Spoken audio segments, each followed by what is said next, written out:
Maaring ito na ang pinakakakaibang barkong militar na ginawa. Wala itong mga baril, wala ring makina, iisa lang ang misyon nito.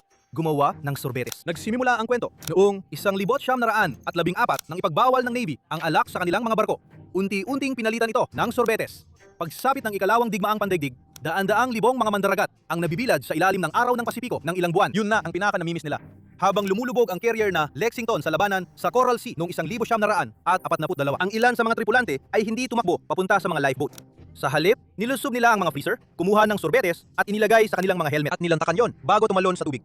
Napansin ng mataas na pamunuan ang pagkahumaling at sa halip na pigilan ito, nagpasya silang suportahan pa ito. Noong 1943 lamang, umabot sa 135 milyong libra ng dehydrated na halo ng sorbetes ang nagamit ng mga puwersang Amerikano. May sariling makina ng sorbetes ng malalaking carrier at binibigyan pa nila ng sorbetes ang mga destroyer bilang gantimpala kapag nailigtas nila ang mga piloto na bumagsak sa dagat. Pero ang mas maliliit na barko tulad ng mga destroyer, submarino at patrol boat ay walang sapat na espasyo para sa pagpapalamig. Kaya nanghiram ang Navy ng konkretong barge mula sa Army at gumastos ng $1 milyong para gawing lumulutang na pabrika ng sorbetes ito. Gumamit sila ng konkreto dahil kailangan ang bawat piraso ng bakal para sa mga totoong barkong pandigma.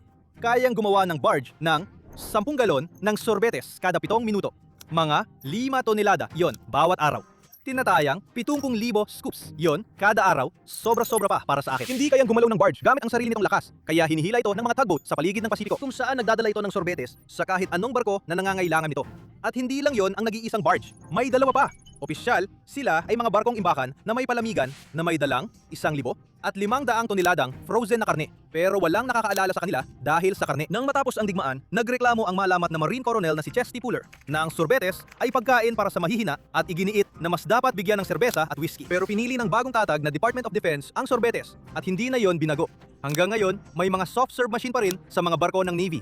Kung gusto mo ng mga kakaibang kwento tungkol sa militar tulad nito, mag-subscribe ka